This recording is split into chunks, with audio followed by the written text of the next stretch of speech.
You don't need to understand a single drone setting to get cinematic video.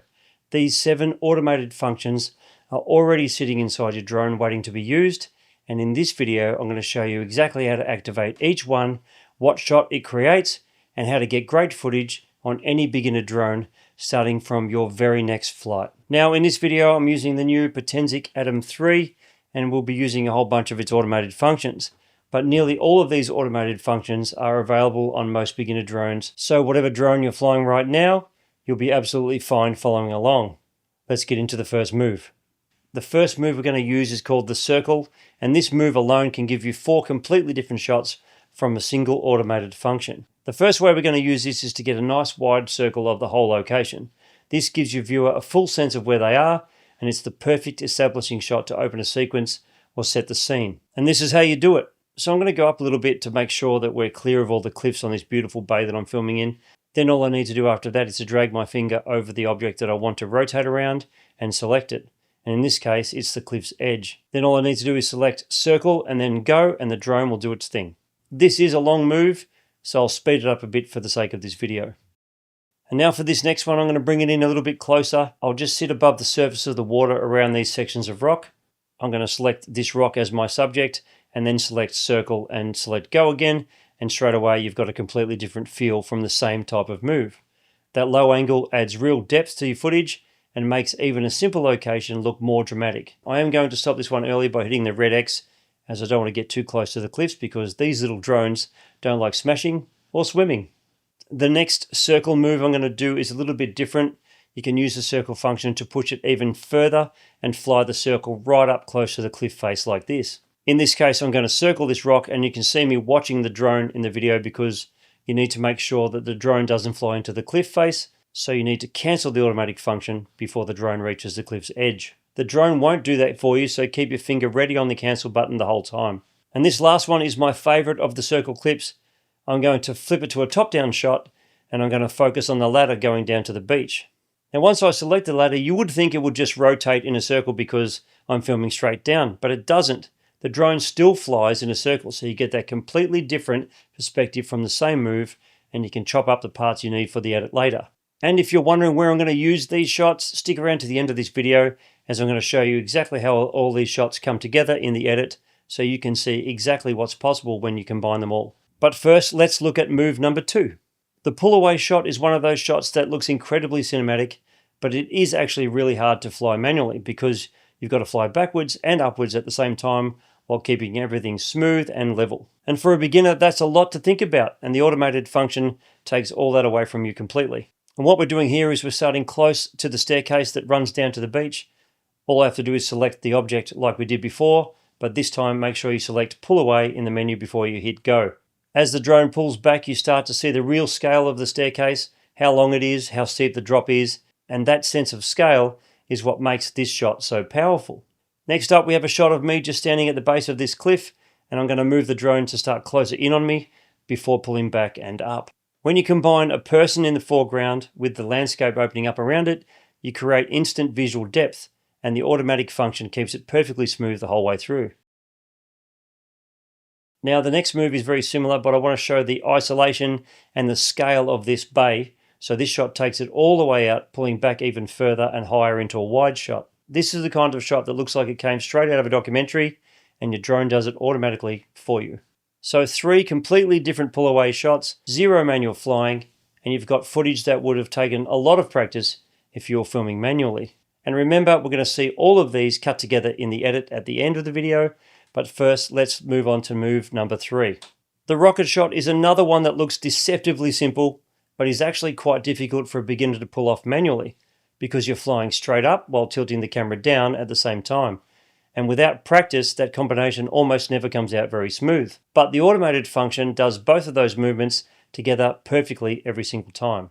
This first shot is a medium shot of the stairs, and what I mean by that is I'm not far away, so it becomes a wide shot, and I'm not in too close to become a closer shot, so that's why it's a medium shot. As the drone flies up, you start to see the full length of the staircase from directly above, and it's a completely different perspective to anything you get from a standard shot, and it only takes a tap to activate. Now I'm going to fly up to the top to where the path meets the stairs. I'll just select this flight of stairs and let the drone do its thing again, and as it climbs you get that incredible top-down reveal of the whole pathway, the kind of shot that immediately tells your viewer exactly where they are. And this last one is over the rocks in the water, and I want it to be closer in. As the drone flies up, the camera tilts down, centering on that rock in the water. We get the waves crashing around it, and it looks like it was filmed by a professional crew. The whole idea of these 3 shots was to have a wide and a medium shot and a close-in shot, so I have choices in the edit with shots that don't all look the same. And when I get to the edit, I only take the parts I want of each shot. I don't need to include the whole move. Next up we have the spiral. The spiral is normally used to fly in a circle while climbing upwards at the same time, and that's always a beautiful type of shot. But I want to show you something a little bit different with this one because it's completely changed how I think about using these functions. To stop the drone from spiraling upwards really quickly, I selected this whole cliff face because I wanted to see how it would behave when I did that. If the drone had more room to fly with no obstacles in its way, it would have lifted and flown upwards and around, but because I kept it low, I got it to pan around the sand of the beach. And what you get is this really interesting sweeping look across the surface of the sand and the waterline. It's not what most people would think to do with a spiral function, but it gives you a unique shot that feels different and cinematic at the same time. So don't feel like you're locked into using these automated functions the way that they were designed for. Once you understand what each one does, you can start to experiment and get shots nobody else is getting. Next up is move number 5, and this one is probably the most cinematic looking shot on the entire list.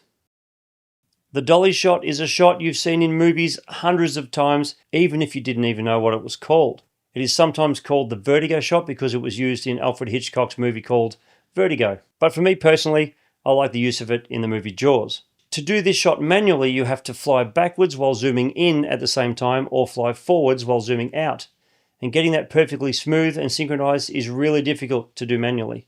But the automated function on the Atom 3 does both simultaneously without you touching a thing.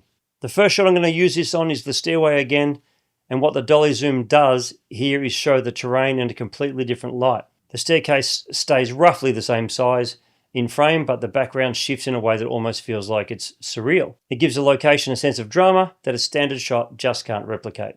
This next one is my favorite of the two because I'm going to select me on the beach this time, and as the dolly zoom kicks in, you get this incredible sense of isolation. The cliffs closing in, the ocean stretching out, and me as the only person standing there. This one shot tells its own story.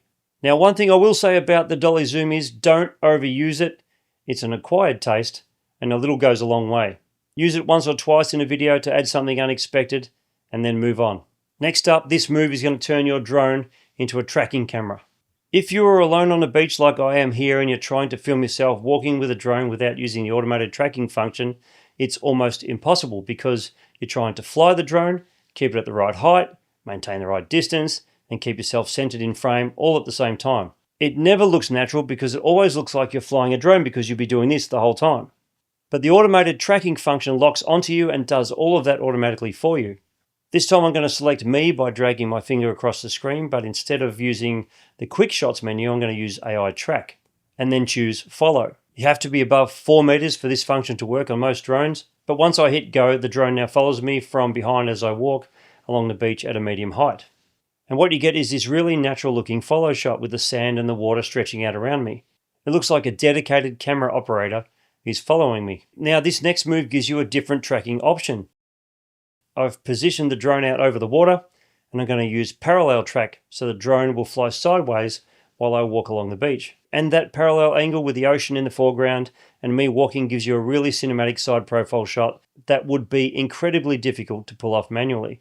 Now we have 2 completely different tracking shots from the same automated function, and in both of them, that made me the star.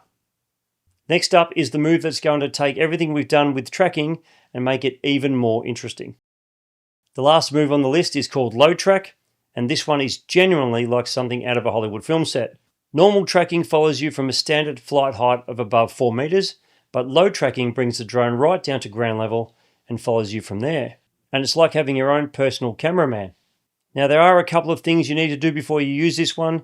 First, you need to fit your propeller guards, which are these things, because the drone is flying very close to the ground and to obstacles. Then in your drone menu, you need to enable low tracking and select that propeller guards are fitted. Now these are safety settings, not camera settings, so they won't affect your footage at all.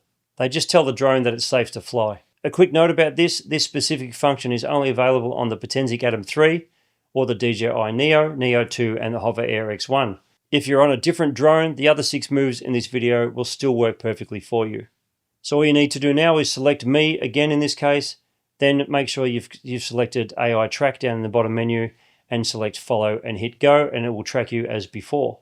This first shot follows me walking down the path towards the stairs, and with the drone at ground level you get this incredibly dramatic low angle that makes even a simple walk look much better. The perspective is completely different to anything you get from a standard tracking shot from up higher. But this next shot is my favorite of the entire video. I just put the drone in position and pick the subject I want to track again, which is, in this case is me again, and the drone follows me down the actual stairs, hugging the steps, staying right with me the whole time, and it looks great. This is the kind of shot that makes viewers wonder if you had a second cameraman on a gimbal there with you.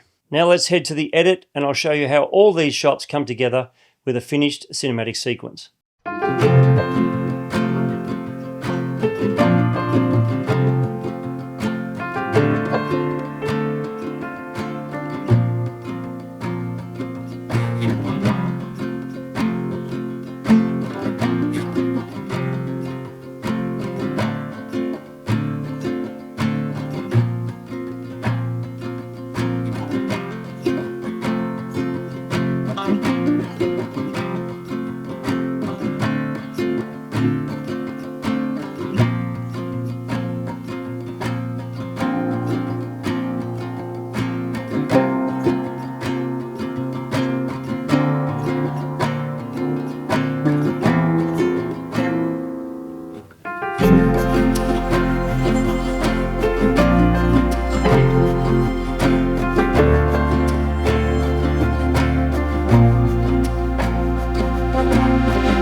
So when I put all those shots together, what I really wanted to do was tell a story about this location specifically. I wanted to show the isolation of it, the cliffs, the ocean, the fact that there was nobody else there with me, and I wanted you as the viewer to almost feel what it's like to actually be there. Not just see it, but to almost feel it.